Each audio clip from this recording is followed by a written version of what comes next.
So you guys have been asking me a ton of questions on how you can improve in Tower of Hell. Well, today I'm going to be sharing with you some tips and tricks on how you can improve at the game and basically start to become a pro and develop your skills and all that stuff. So make sure to stick around till the end of today's video and I will be seeing you guys in the next one.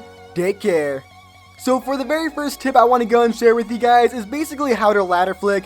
Now, if you do not know what ladder flicking is, it's basically when you go up to a climbing platform and you flick your mouse to the right while using shift lock to basically boost your character up to the next level. Now, the main aspect about this is if you learn how to ladder flick, it applies to multiple stages inside the Tower of Hell. So it helps put you at an advantage when doing races, because if your opponent doesn't know like that you're able to do a ladder flick there, then it may help you like jump up and like get ahead in the race. So basically how you ladder flick, or at least how I do it, is you can either do it really slow or you can flick really fast. Each one works as well as basically the same. Maybe one goes a little bit faster, but for me, I tend to go a little bit slower in a flick while doing races, so I don't really mess it up. But basically, how you're going to do a ladder flick is you're going to walk up to the wall or jump onto the wall, and as soon as your character catches onto it and is like able to actually start climbing, what you want to do is you want to make sure you have shift lock on. And how I do it is I hold the W key, and as soon as I go to move my mouse to the right, I like slowly let go of the W key, hit the A key and jump, then flick back and hold the W key to move back onto the ladder. So I will be showing you some examples on screen right now throughout some multiple stages so you guys can see what I mean. So hopefully you do understand what I'm talking about on how to ladder flick. I know there's actual videos that go more in depth about it, but that's basically how I do mine. Alrighty guys, so this next tip may seem like common sense, but that's basically to take as many shortcuts as you possibly can.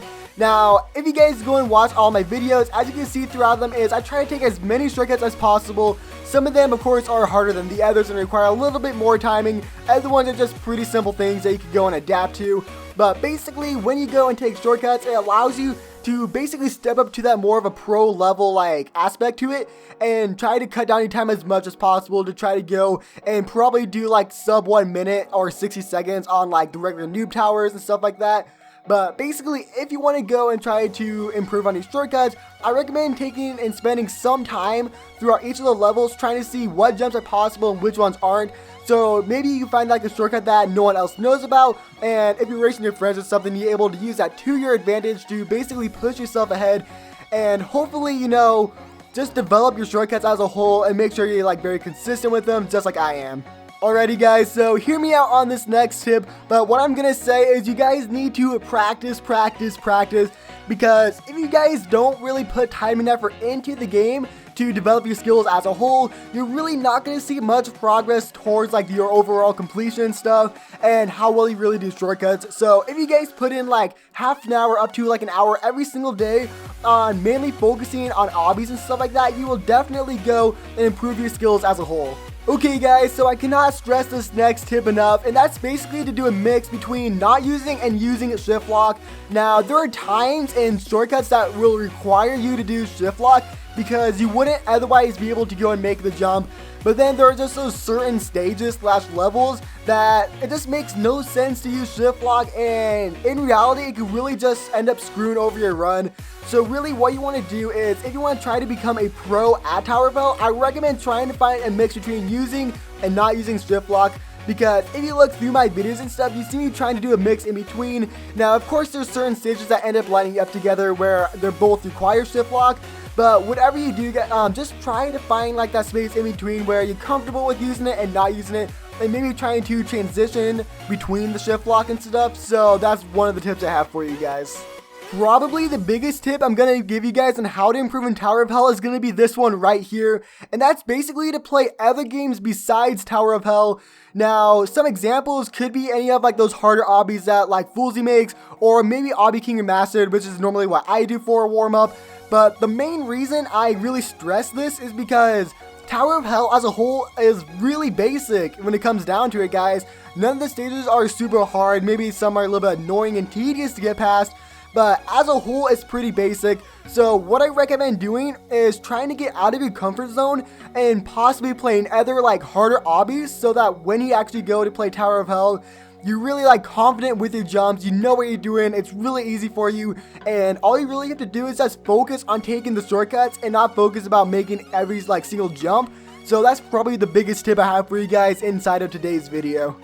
So the last tip I have for you guys inside of today's video is basically just to have fun and play with your friends or other pro players. Because if you're just playing this game just to get good at obbies, that's probably the wrong reason you're playing the game. But if you're having fun and you want to truly develop as a pro player and like actually get up to that goal, I just recommend playing with friends, because if you're going in a journey, you're able to develop alongside with them, and it's just pretty cool to see how far you've grown as a whole, as well as being able to just play with your friends and to, you know, just race against them and stuff and just have fun.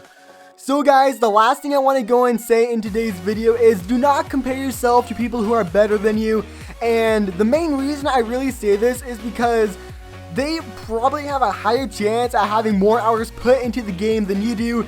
And in my opinion, it really doesn't make sense on why you compare yourself to someone who has 10 hours and maybe compare them to someone who has like 500 hours in the game.